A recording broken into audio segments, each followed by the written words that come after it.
सबसे पहले आप सभी विश्वासी भाई बहन को जय मसीह की। God bless you, press the Lord. आज हम मत्ती अध्याय 23 में यीशु द्वारा यहूदी धर्म नेताओं की आलोचना इन विषय के बारे में चर्चा करने वाले हैं। तो दोस्तों, इस वीडियो को देखने से पहले इसे पूरे मन और ध्यान से सुने। हमारे वीडियो का उद्देश्य मसीहियों को यह समझने में सहायता करना है कि प्रभु यीशु मसीह का दूसरा आगमन निकट है और उन्हें बाइबिल के अनुसार अपना जीवन कैसे जीना चाहिए। साथ ही यह वीडियो उन सभी के लिए है जो जीवित और सच्चे परमेश्वर को जानने और समझने की इच्छा रखते हैं। हमारा मकसद किसी भी व्यक्ति या धर्म की आलोचना करना नहीं है, बल्कि सत्य और आत्मिक जागरूकता को साझा करना है। हम केवल वही बात साझा कर रहे हैं जो बाइबिल हमें सिखाती है।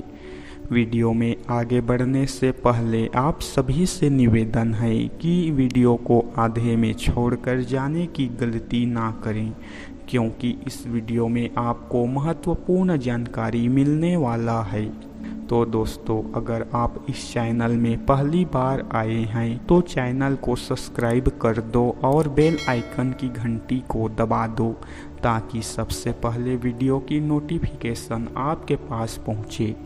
तो दोस्तों, वीडियो चालू करते हैं। यीशु ने फिर अपने शिष्यों और भीड़ से कहा, उसने कहा, यहूदी धर्मशास्त्री और फरीसी मूसा के विधान की व्याख्या के अधिकारी हैं, इसलिए जो कुछ वे कहे उस पर चलना और उसका पालन करना, किंतु जो वे करते हैं वह मत करना।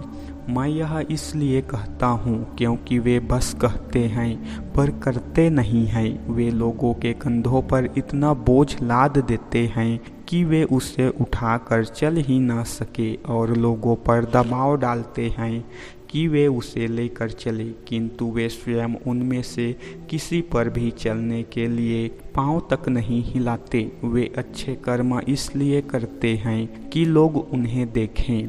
वास्तव में वे अपने ताबीज़ों और पोशाकों की झालरों को इसलिए बड़े से बड़ा करते रहते हैं ताकि लोग उन्हें धर्मात्मा समझें।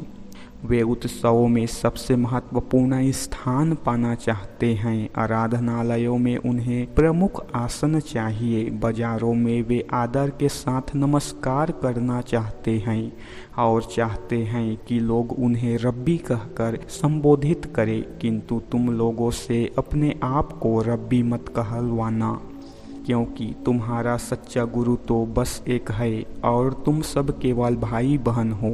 धरती पर लोगों को तुम अपने में से किसी को भी पिता मत कहने देना, क्योंकि तुम्हारा पिता तो बस एक ही है और वह है स्वर्ग में है।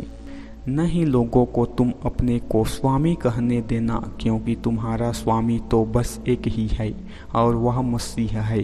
जिनमें तुम में सबसे महत्वपूर्ण व्यक्ति वही होगा जो तुम्हारा सेवक बनेगा। जो अपने आप को उठाएगा उसे नीचा किया जाएगा, और जो अपने आप को नीचा बनाएगा उसे उठाया जाएगा। अरे कपटी धर्मशास्त्रियों और फरीसियों, तुम्हें धिक्कार है। तुम लोगों के लिए स्वर्ग के राज्य का द्वार बंद करते हो। न तो तुम स्वयं उसमें प्रवेश करते हो और न ही उनको जाने देते हो जो प्रवेश के लिए प्रयत्न कर रहे हैं।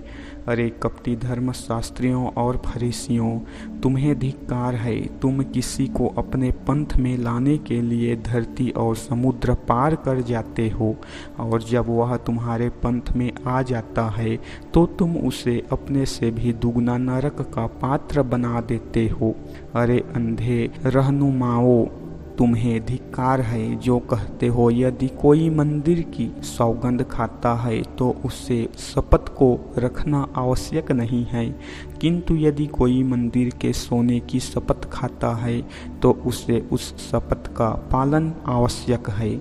अरे अंधे मूर्खों, बड़ा कौन है, मंदिर का सोना या वह मंदिर जिसने उस सोने को पवित्र बनाया?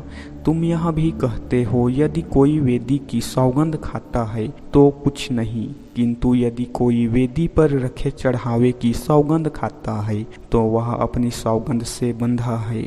अरे अंधो, कौन बड़ा है, वेदी पर रखा चढ़ावा या वह वेदी जिससे वह चढ़ावा पवित्र बनता है? इसलिए यदि कोई वेदी की शपथ लेता है तो वह वेदी के साथ वेदी पर जो रखा है उस सब की भी शपथ लेता है। वह जो मंदिर है उसकी भी शपथ लेता है। वह मंदिर के साथ जो मंदिर के भीतर है उसकी भी शपथ लेता है। और वह जो स्वर्ग की शपथ लेता है वह परमेश्वर के सिंहासन के साथ जो उस सिंहासन पर विराजमान है उसकी भी शपथ लेता है। अरे कपटी यहूदी धर्मशास्त्रियों और फरीसियों, तुम्हारा जो कुछ है तुम उसका 10वां भाग, यहाँ तक कि अपने पुदीने, सौंफ और जीरे तक के 10वें भाग को परमेश्वर को देते हो, फिर भी तुम व्यवस्था की महत्वपूर्ण बातों यानी न्याय, दया और विश्वास का तिरस्कार करते हो। तुम्हें उन बातों की अपेक्षा किए बिना इनका पालन करना चाहिए था। ओ अंधे रहनुमाओं, तुम अपने पानी से मच्छर तो छानते हो पर ऊँट को निगल जाते हो। अरे कपटी यहूदी धर्मशास्त्रियों और फरीसियों, तुम्हें धिक्कार है। तुम अपनी कटोरियों और थालियां बाहर से तो धोकर साफ करते हो, परंतु उनके भीतर जो तुमने छल कपट या अपने लिए रियासत में पाया है भरा है। अरे अंधे फरीसियों, पहले अपने प्याले को भीतर से मांजो ताकि भीतर के साथ वह बाहर से भी स्वच्छ हो जाए। अरे कपटी यहूदी धर्मशास्त्रियों और फरीसियों, तुम्हें धिक्कार है। तुम लिपि पुती समाधि के समान हो जो बाहर से तो सुंदर दिखती है किंतु भीतर से मरे हुओं की हड्डियों और हर तरह की अपवित्रता से भरी होती है।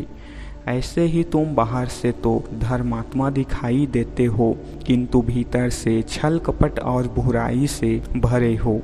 अरे कपटी यहूदी धर्मशास्त्रियों और फरीसियों, तुम नबियों के लिए स्मारक बनाते हो और धर्मात्माओं की कब्रों को सजाते हो और कहते हो कि यदि तुम अपने पूर्वजों के समय में होते तो नबियों को मारने में उनका हाथ नहीं बटाते। मतलब यह कि तुम मानते हो कि तुम उनकी संतान हो जो नबियों के हत्यारे थे। सो जो तुम्हारे पुरखों ने शुरू किया उसे पूरा करो। अरे सांपों और नांगों की संतानों, तुम कैसे सोचते हो कि तुम नरक भोगने से बच जाओगे? इसलिए मैं तुम्हें बताता हूँ कि मैं तुम्हारे पास नबियों, बुद्धिमानों और गुरुओं को भेज रहा हूँ। तुम उनमें से बहुतों को मार डालोगे और बहुतों को क्रूस पर चढ़ाओगे।